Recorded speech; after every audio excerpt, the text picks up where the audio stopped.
अखिल भारतीय भोई समाज संघटनेचे काही जिल्हाध्यक्ष आहे, त्यांना विचारूया. आज तुम्ही सत्कार केलेला आहे समाजाच्या वतीने, आपलं नाव काय? मी अखिल भारतीय भोई समाज सेवा संस्थेचा जिल्हाध्यक्ष आहे, तोकुलवाड डीके. मला वाटलं बाबा की आपण चला खेड्यामध्ये शोध घेऊया, गुणवत्ता असते का. खरंच खेड्यामध्ये सुद्धा गुणवत्ता असते. आज आमच्या भोई समाजातील साईनाथ तुपकवाड एका छोट्याशा गावातून हे गाव पाहिलं आम्ही.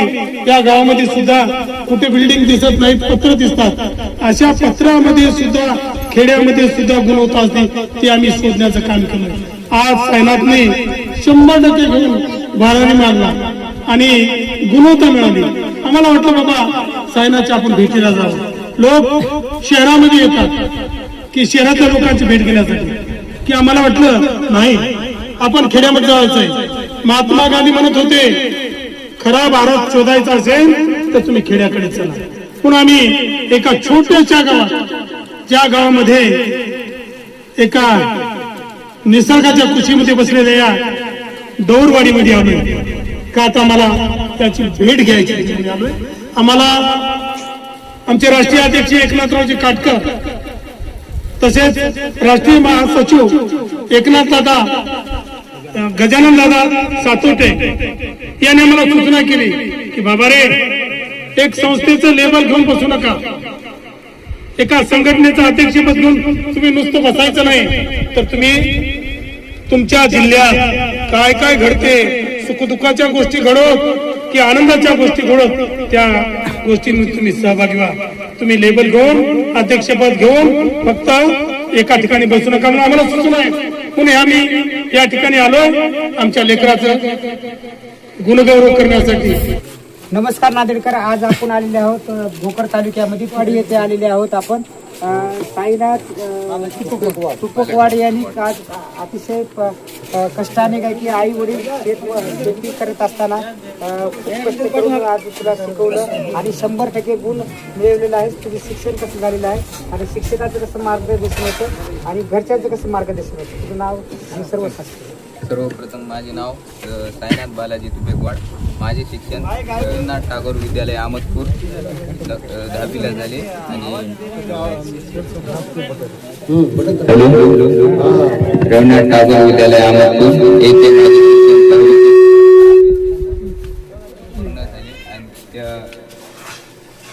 आणि माझे classes doctor ABC institute Ahmadpur आणि माझे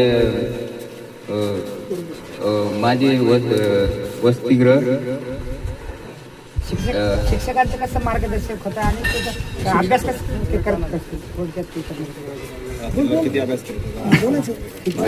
माझे वसतिगृह स्वामी विवेकानंद वसतिगृह अहमदपूर. मी सकाळी 6 वाजता उठत गेलो आणि रात्री 2 तास 10 ते 12 बसत गेलो. माझे शिक्षक श्री पवार सर आणि बिराजदार सर, वसतिगृहाचे संचालक श्री बिराजदार सर यांनी मला खूप मार्गदर्शन केलं आणि त्याबद्दल मी त्यांचे आभार मानतो. वडिलांचं कसं मार्गदर्शन होतं आणि वेळोवेळी कसं तुम्ही सल्ला देता? काय काम करता तुम्ही? त्याचं ऍडमिशन कसं घेतलं आणि पैशाची व्यवस्था कशी केली आणि शिक्षण पाचव्या धरून विकण्याचं हे करत होता. 4-5 परिस्थिती आहे त्याच्यावर.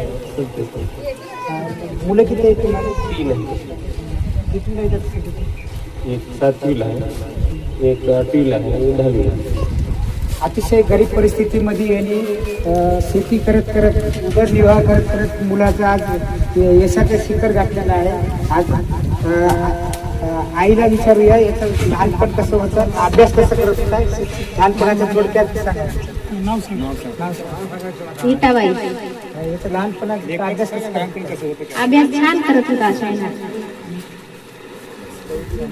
आमच्या लेकराचं गुणगौरव करण्यासाठी, अभिनंदन करण्यासाठी साईनाथचं अखिल भारतीय कोळी समाज सेवा संस्थेचे सर्व पदाधिकारी यांनी आम्हाला सूचना केल्यामुळे मी या ठिकाणी आलोय. त्या लेकराचं अभिनंदन केलंय.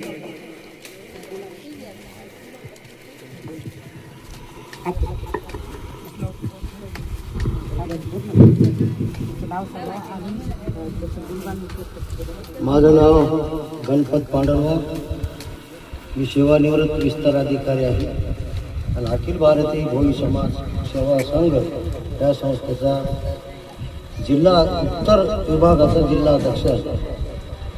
आमचे जे अखिल भारतीय भोई सेवा संघाचे काम आहे, ज्या ज्या भोई समाजाच्या कुटुंबावर अन्याय झाला आहे, अत्याचार झाला आहे, जे कोणी गुणवंत आहेत, ज्याच्या सामाजिक दैनंदिन अडचणी आहेत, तहसीलमधलं काम असेल, पंचायत समितीमधलं काम असेल, मच्छीमारी ऑफिसमधलं काम असेल, घरकुलाचं काम असेल, अशा अनेक अडचणी शासनाच्या योजना आपल्या समाजापर्यंत पोहोचाव्यात आणि समाजाची उन्नती व्हावं याकरता आम्ही जिल्ह्यामध्ये प्रत्येक तालुक्यावर आमचे अध्यक्ष उपाध्यक्ष यांच्याकडे माहिती घेता त्याचे आम्ही प्रश्न ज्या ज्या ऑफिसमध्ये पेंडिंग पडले ते प्रश्न सोडण्यासाठी आम्ही सदैव तत्पर आहोत.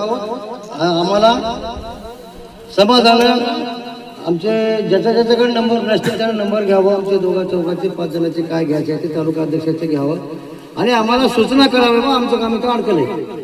आम्ही तयार आहोत. आम्ही पेन्शन झाले, दत्ता गुरुजी पेन्शन झाले, मी पेन्शन झाले, आम्ही आता रिकाम आहोत. समाजाकरता 24 तास आम्ही काम करण्यासाठी ठरवून टाकलेलं आहे.